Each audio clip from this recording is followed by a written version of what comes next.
Erev Tov.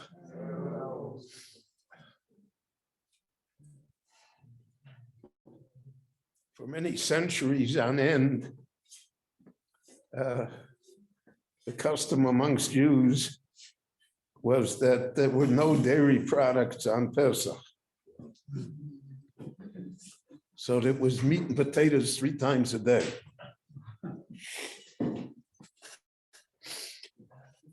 There are many reasons for that custom. And I'd like to discuss some of them here. The main reason was that the cows who produced the milk did so usually from feed that was chametz. And then the question was that did the chametz remain, so to speak, in the milk? And there were many of the poskim who held that it did. And because of that, and you have to remember that there really weren't commercial dairies till the 19th century. So that because of that, therefore, they avoided to have dairy products on Pesach. Now, there are a number of issues involved here. One issue is that in order to make cheese, especially hard cheese, it has to have a catalyst added to the milk. It's called rennet. Now, rennet is derived from the lining of the stomach of calves and cows. In other words, they scrape the stomach, and there are bacteria that exist there. And those bacteria, when mixed with milk, coagulate the milk into becoming cheese products. So this was a shaila in halacha all year long, because of the fact that first of all, most of the rennet that exists on the commercial market today is not kosher because it doesn't come from kosher animals. It doesn't come from animals that were slaughtered ritually.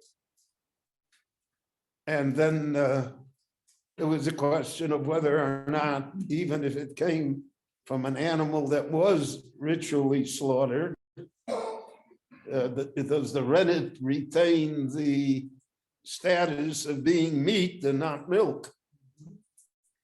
And therefore you would mix it together.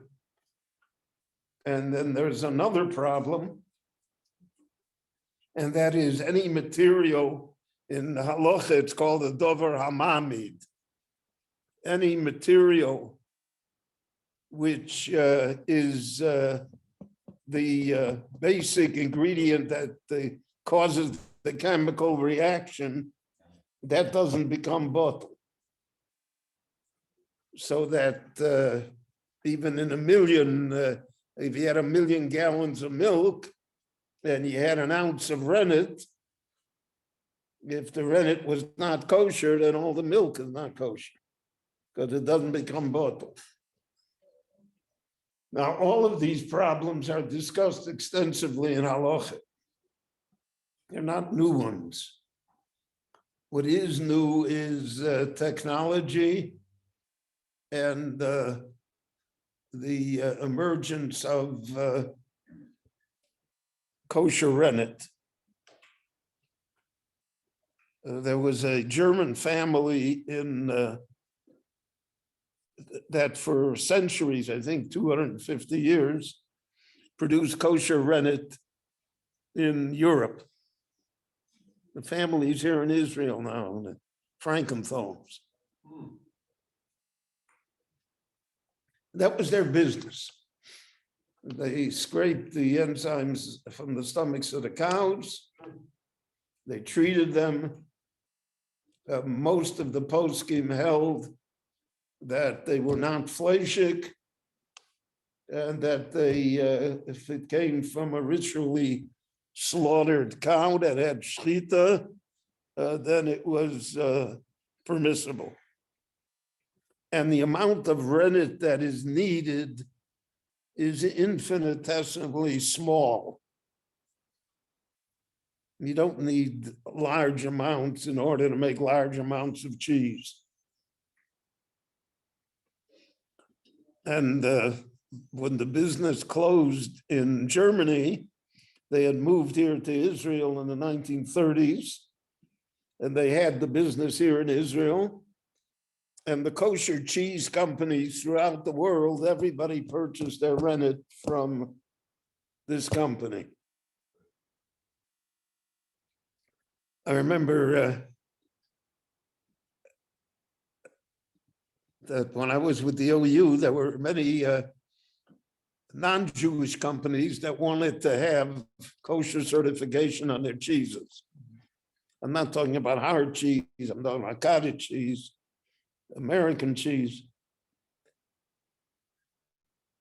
And therefore, they all agreed to buy the rennet from this company, so that the 80% of the rennet that was sold in the United States was kosher rennet.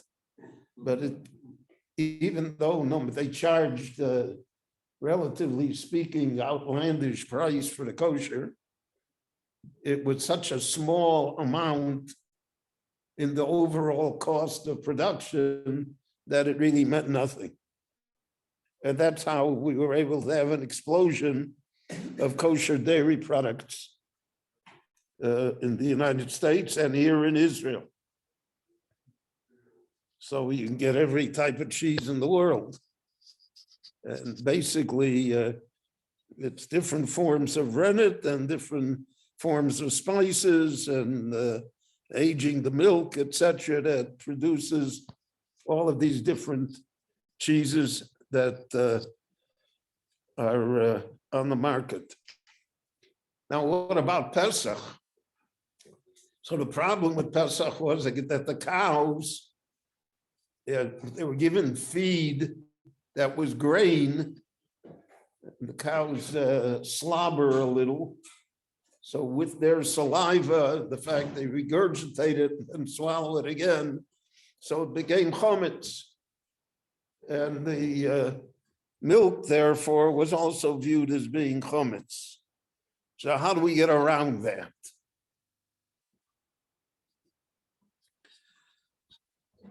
So again, the Rabbanut here in Israel is extremely effective. All the rumors to the contrary notwithstanding, the standards are very high and the efficiency is very great.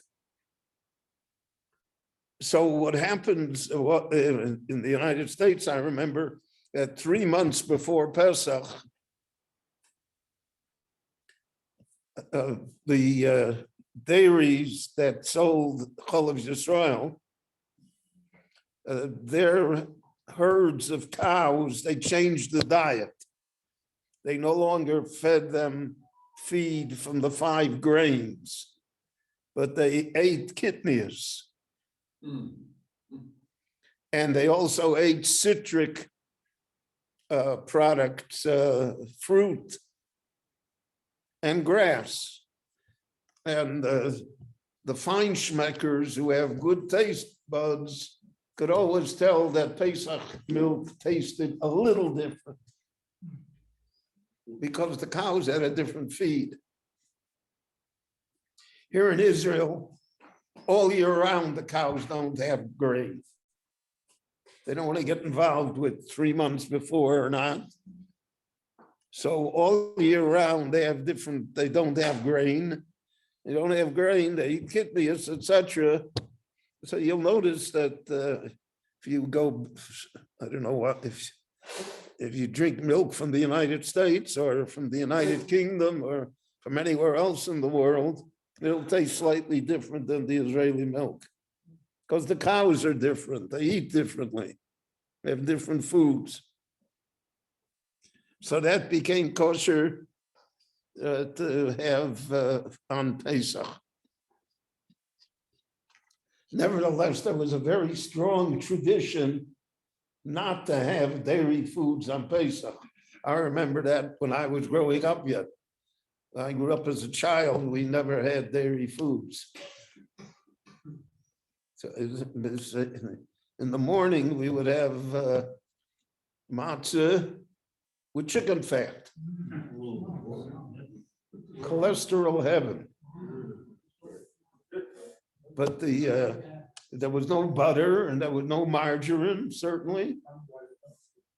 The spread that they used was chicken fat. I remember my mother would start hoarding chicken fat Hanukkah so that we would have chicken fat for Pesach.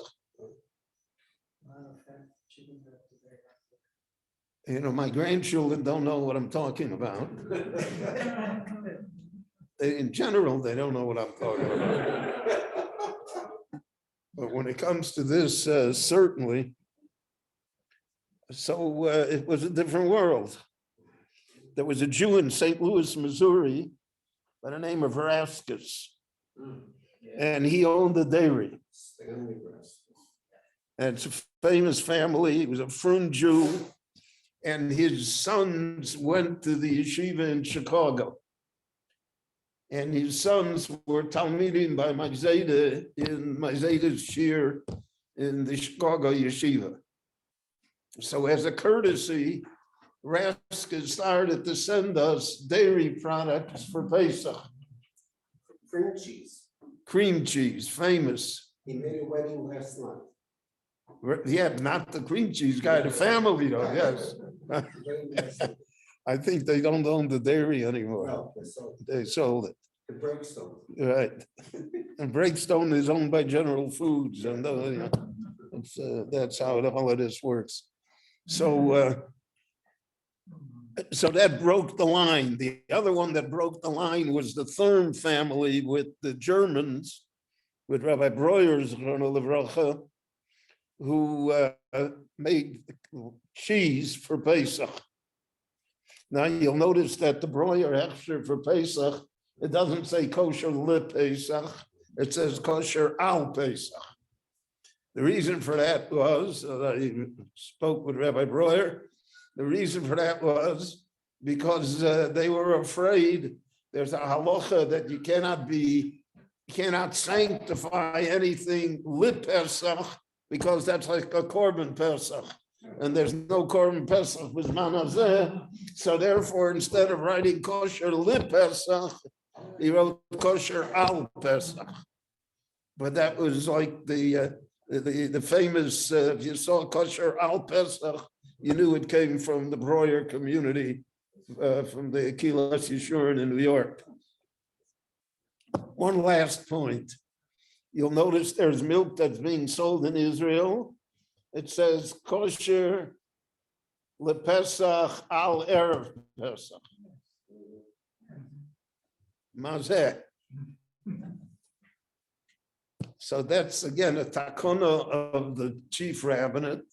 Lachatchila, the best thing to do is buy all of your milk before Pesach.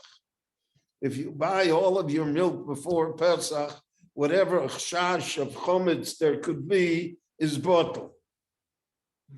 When Pesach comes, there's no bitul anymore. So therefore, they recommend it's kosher lePesach al Erev Pesach. If you buy it Erev Pesach, you can use it all of Pesach because it became bottled. But if you buy on Pesach, so they don't want to guarantee that. So that is a nuance. Again, if it's possible, you have room in the refrigerator to buy all the milk that you're going to use for the week, to buy it Erev Pesach, and then you'll be saved any problems that otherwise could occur. Rabbi Chananya ben Akash Omer, what's HaKadosh Baruch Hu l'Zakos Israel? וביכם חיר בלהם תורה מצוות שנאמר, אדוני חפץ למען צדקו יגדיל תורה ויאדיר. There was a company in Israel